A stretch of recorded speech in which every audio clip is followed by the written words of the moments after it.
మన గోపవరం పంచాయతీ సంబంధించి 15వ వార్డు సభ్యుడు కొండన్న మండల రమాదేవి వాళ్ళ మామగారు కొండన్న మన రాజమల్లు ప్రసాద్ రెడ్డి గారి మీద ఆరోపణలు చేయడం అవి కొంత మాకు కూడా బాధ కలిగించినాయి.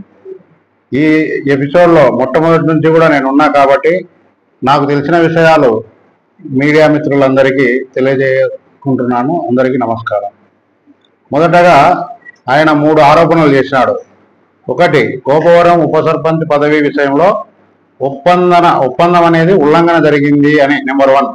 నెంబర్ 2, బీసీలకు అన్యాయం జరిగింది అని. నెంబర్ 3, మాజీ ఎమ్మెల్యే గారికి 21 లక్షల డబ్బులు నేను ఇచ్చినా అని చెప్పి ఈ 3 ఆరోపణల మీద అన్ని నాకు దగ్గర కొండన్న అనే వ్యక్తి నేరుగా రాజమల్లు ప్రసాద్ రెడ్డి నాకు పరిచయం లేదు. ఆయన్ను నేనే దగ్గరికి తీసుకుపోయినా కాబట్టి నేను క్లియర్గా చెప్తా ఉన్నా. నెంబర్ 1, ఒప్పంద ఉల్లంఘన అనేటువంటిది ఎక్కడ జరగలే.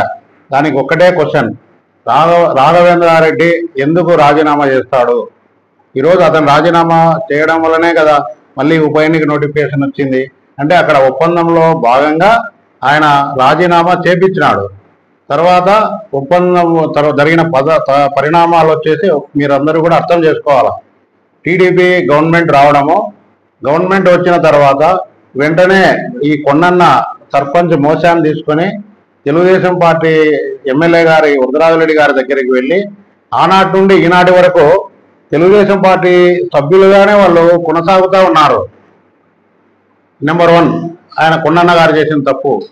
ఏ రాజకీయ పార్టీ నాయకుడైనా కూడా తన ప్రత్యర్థి పార్టీ నాయకుని దగ్గరికి వెళ్ళినప్పుడు మళ్ళీ పదవి మంది తన దగ్గరికి వచ్చినప్పుడు అతన్ని ప్రమోట్ చేయడం అనేది జరగని పని.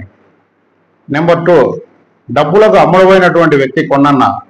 ఆయన ఆ రోజు పెట్టినటువంటి డబ్బుల్ని 40 లక్షల రూపాయలని మేము అతనికి రిటర్న్ ఇవ్వడం జరిగింది. సంవత్సరం పదవి అనుభవించినాడు ఆల్రెడీ.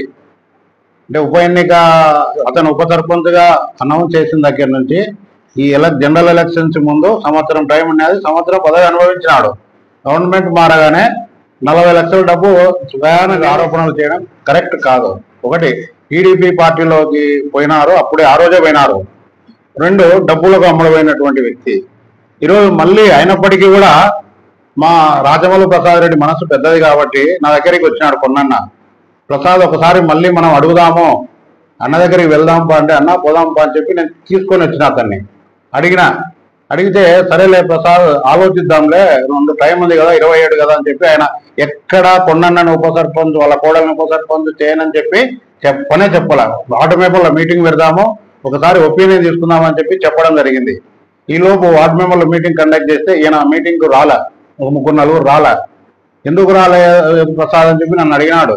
ఏమన్నా నాకు తెలియదని. ఇంకా ఆయన మీటింగ్కే రానప్పుడు నేను ఒకసారి మాట్లాడితే లేదులే మాకు ఇవ్వరని చెప్పి అనుమానం వచ్చేసింది అని చెప్పి చెప్పినాడు. ఇంకా ఆల్టర్నేట్ పార్టీ ఖచ్చితంగా క్యాండిడేట్ పెట్టాల్సిన పరిస్థితి ఉంది కాబట్టి ఆ పిల్లోడు ఇంట్రెస్ట్గా ఉన్నాడు కాబట్టి అతన్ని క్యాండిడేట్గా ఆయన ప్రపోజ్ చేయడం జరిగింది. మీకు క్లియర్గా క్లుప్తంగా చెప్తున్నా, ఎక్కడ రాజమల్లన్న ఒప్పందన ఉల్లంఘన జరగలే, బీసీలకు అన్యాయం చేయలే, ఆయన ఎక్కడ 21 లక్షల డబ్బుగా తీసుకోలే. అది కేవలం మేము తక్కువ పెట్టినాంలేనా అని చెప్పి ఈయన చెప్పి ఇవ్వడమే అంత తప్ప ఈయన డబ్బులు అనే సమస్య ఆయనకు తెలియదు అసలు. అది మొత్తం మీరందరూ కూడా గమనించాలి. 27 జరగబోయే ఎన్నికల్లో స్పష్టమైన మెజార్టీ ఉంది వైఎస్ఆర్ కాంగ్రెస్ పార్టీకి.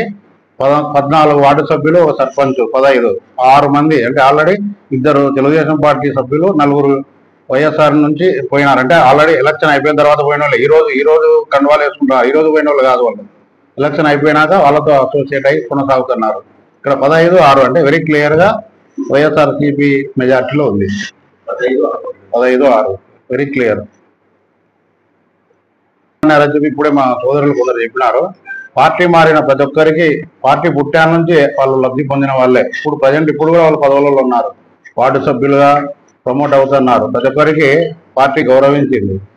కారణం ఈరోజు వాళ్ళ కొండన్న యొక్క పదవి ఆశతో, అంటే పెట్టిన డబ్బులు అందరూ రికవరీ చేసుకున్నాడు, మళ్ళీ పదవి బోనస్ మాదిరి వస్తాయని చెప్పి కొందరిని బలి చేస్తున్నటువంటి పరిస్థితి మనం స్పష్టంగా చూస్తూ ఉన్నాం. కాబట్టి ఇదందరూ మీరు గమనించాల్సింది కోరుతున్నాం.